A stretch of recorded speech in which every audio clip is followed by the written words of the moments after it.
A ver, hoy vamos a meternos a un tema eh, que junta dos mundos que de entrada dices esto, ¿qué tiene que ver? Nada que ver, ¿no? A primera vista. Exacto. Por un lado, tenemos el rendimiento mental máximo, eso que los atletas llaman estar en la zona, El famoso flow. y por el otro, pues, técnicas que suenan mucho más espiritualidad, como este método 369, que siempre asocian con Nikola Tesla. O sea, psicología del deporte y manifestación. La verdad es que es una mezcla que, como dices, choca. Pero tenemos aquí una colección de artículos de psicología, blogs de productividad, varios videos, y lo que encontramos es que el hilo que los une es fascinante. La misión de hoy es justo esa: desmenuzar qué son estos estados, qué dice la ciencia, Y lo más interesante, y ver si el estado de flow y el método 369 son, en el fondo, dos formas de llegar a lo mismo. Justo, a ese lugar donde la mente deja de ser un estorbo y se vuelve, pues, tu mejor herramienta. Venga, vamos a desglosar esto. El punto de partida es ese. Conceptos de orígenes totalmente distintos pero que apuntan a un objetivo muy similar: lograr resultados que se salen de lo normal. claro. El flow nace de la psicología positiva. Es el trabajo de Mihaly Csikszentmihalyi. Él lo llamó la experiencia óptima. Pura ciencia, vaya. Y el 369 es más moderno, ¿no? Viene de esta fascinación casi mística que tenía Tesla por los números y la energía. Exacto. Entonces la pregunta que va a guiar todo nuestro análisis es: ¿estamos hablando de lo mismo con nombres diferentes? ¿O son dos cosas que no tienen nada que ver? Esa es la pregunta del millón. Y creo que para empezar a responderla, lo mejor es irnos por el que está más estudiado, ¿no? De acuerdo. Empecemos por el flow. Ok, estado de flow. Creo que todo el mundo ha sentido algo así alguna vez. Es ese momento casi mágico en el que estás tan metido en lo que haces que todo lo demás desaparece. Sí, el tiempo vuela. Vuela. No te da hambre, las preocupaciones se van.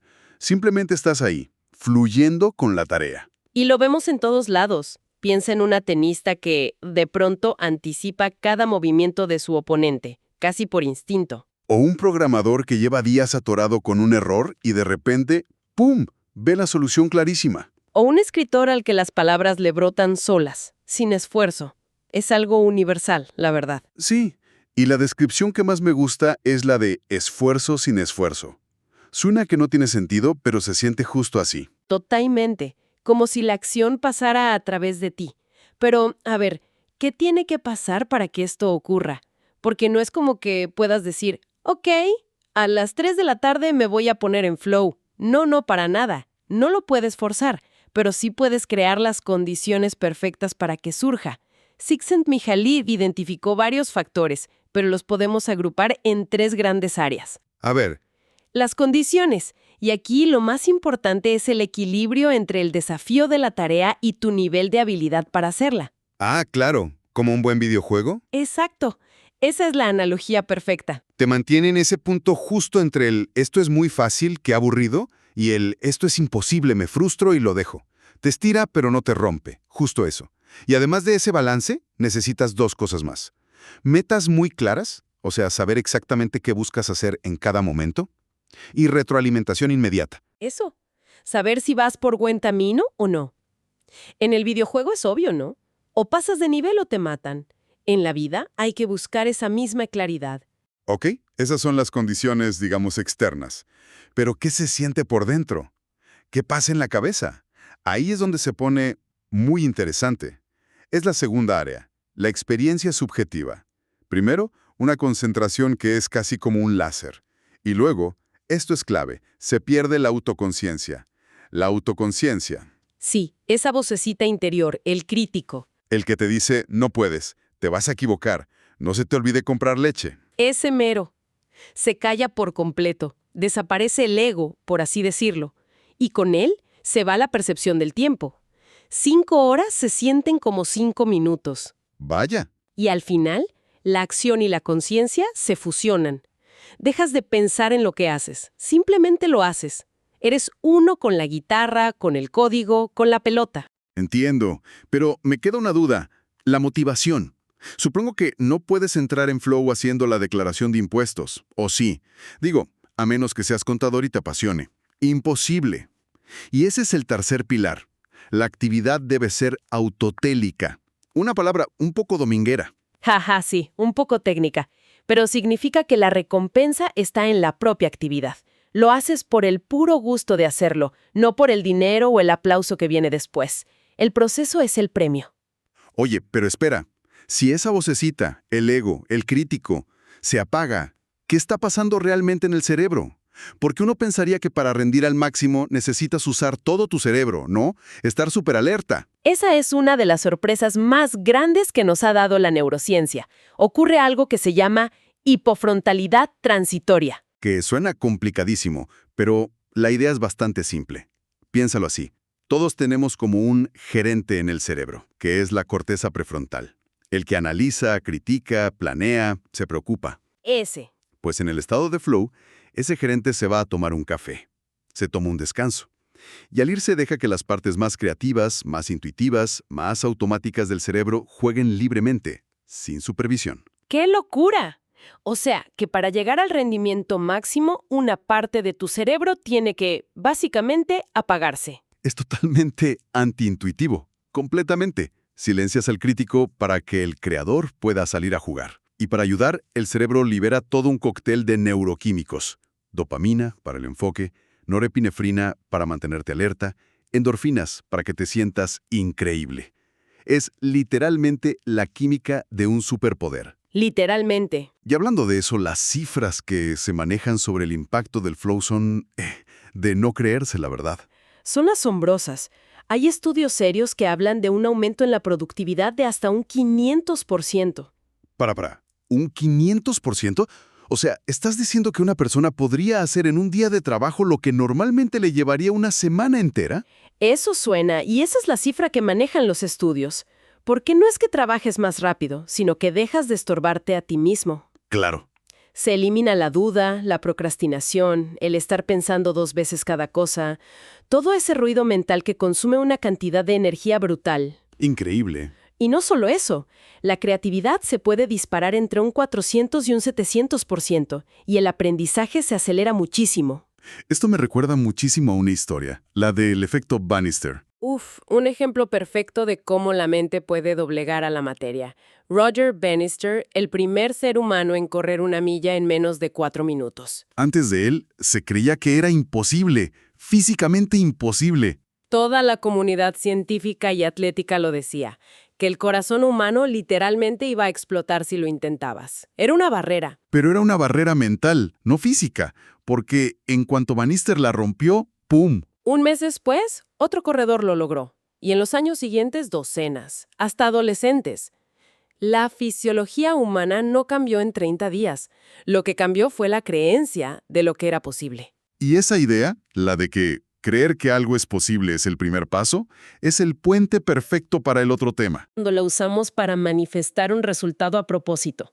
Ahí es donde entra el famoso método 369, que se inspira, claro, en esa frase de Nikola Tesla.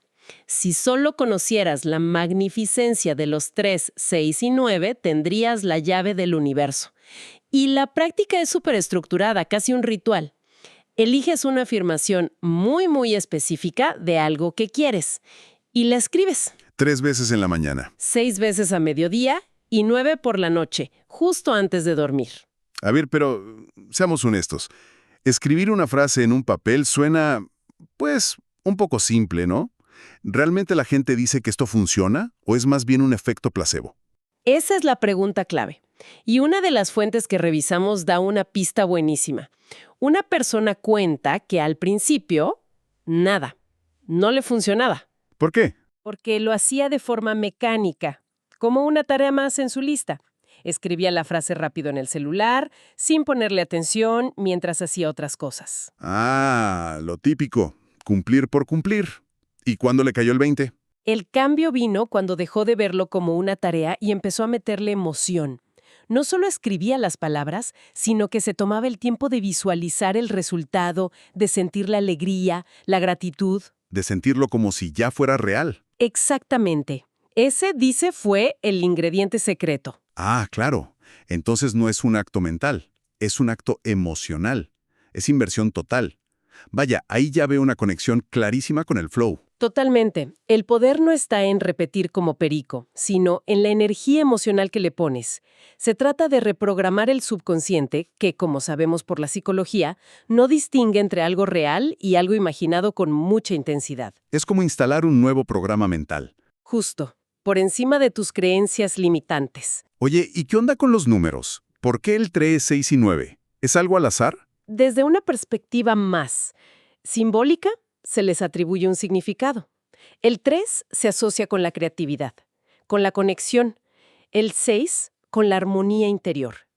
Y el 9 con la culminación, la transformación. Un ciclo de creación, digamos. Algo así. Pero, y esto es importante aclararlo, ¿Qué cosa? aunque se inspira en Tesla, él nunca detalló esta técnica como tal. Su obsesión con esos números fue la chispa, pero el método como lo conocemos hoy lo desarrollaron otras personas. Entendido. Es una distinción importante. Es una práctica moderna inspirada en él, no algo que él escribió. Exacto. Y leí también de una técnica extra un poco peculiar. El truco del vaso de agua. Sí, es una forma de ritualizarlo todavía más. Escribes tu afirmación, pones un vaso con agua encima del papel un rato y luego te bebes el agua. Simbólicamente es como beberte tu intención. Es como si la estuvieras ingiriendo, haciendo la parte de ti a nivel celular. Es un anclaje físico para una intención mental. Ok, ya. Estoy empezando a ver un patrón muy claro aquí. A pesar de que uno viene de la ciencia y el otro de la espiritualidad, los dos operan sobre los mismos principios. Exacto. El primero y el más obvio, enfoque y claridad. El flow necesita metas claras. El 369, una afirmación específica. La vaguedad no sirve en ninguno de los dos. Cierto. El segundo es la eliminación de distracciones. Para el flow es clave bloquear tiempo sin interrupciones. Y el 369, para que de verdad funcione, no es algo que haces mientras ves la tele. No, requiere un momento de concentración total. Un ritual. Y el tercero, que para mí es el más importante, la inmersión emocional. El flow es absorción total. Y el método 369, como vimos, solo funciona cuando hay esa inmersión sensorial y emocional. No basta con pensar, tienes que sentir.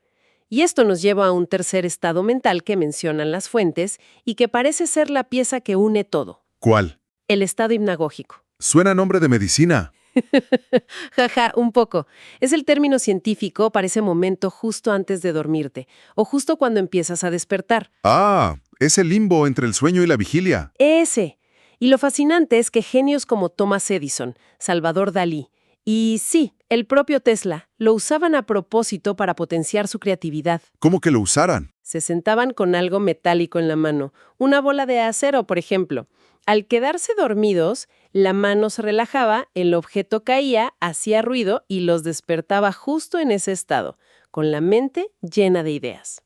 Órale. Porque en el estado hipnagógico, adivina qué parte del cerebro está dormida. El gerente, la corteza prefrontal. Exacto. El crítico interior está fuera de combate y la mente es súper sugestionable. Ahora, piensa en el ritual 369. La última parte, la más importante, es escribirlo 9 veces, justo antes de dormir. ¿Coincidencia? No lo creo. Es plantar la semilla de tu intención en el terreno más fértil que tiene el subconsciente. Entonces, el hilo conductor es ese.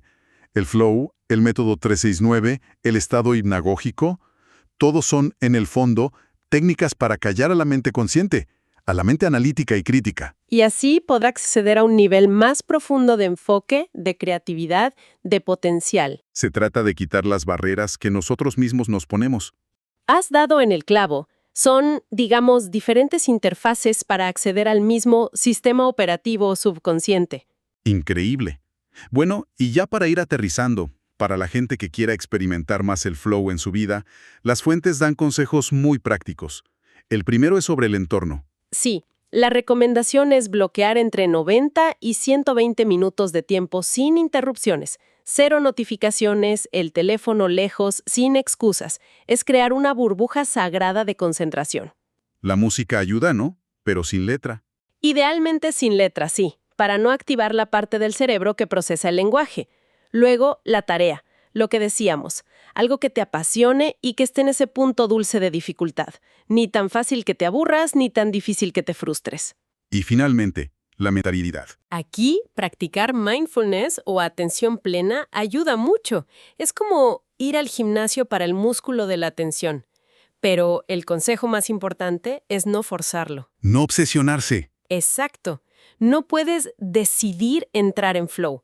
Lo único que puedes hacer es preparar el escenario, crear las condiciones y luego soltar el control y dejar que la magia suceda. Entonces, para cerrar el círculo, vimos cómo el estado de flow, que está validado por la ciencia, y el método 369, de un origen más espiritual, en realidad no son tan diferentes. Para nada. Ambos son herramientas para cultivar un enfoque a prueba de balas, para silenciar el ruido mental y para alinear toda nuestra energía en un solo objetivo, ya sea para rendir al máximo en el trabajo o, como dicen sus practicantes, para darle forma a nuestra realidad. Y todo esto al final nos deja con una última reflexión.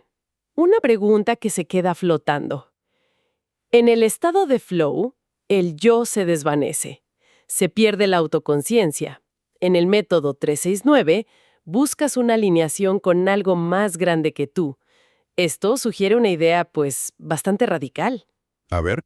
Quizás el secreto del rendimiento extraordinario y de la manifestación no está en añadir más esfuerzo, más control, sino todo lo contrario. Quizás está en aprender a soltar, en aprender a quitarnos de en medio a nosotros mismos, a esa parte que duda, que juzga, que estorba. Si el objetivo final de ambas prácticas es apartarse intencionadamente para dejar que algo más profundo tome el control, ¿qué más sería posible lograr?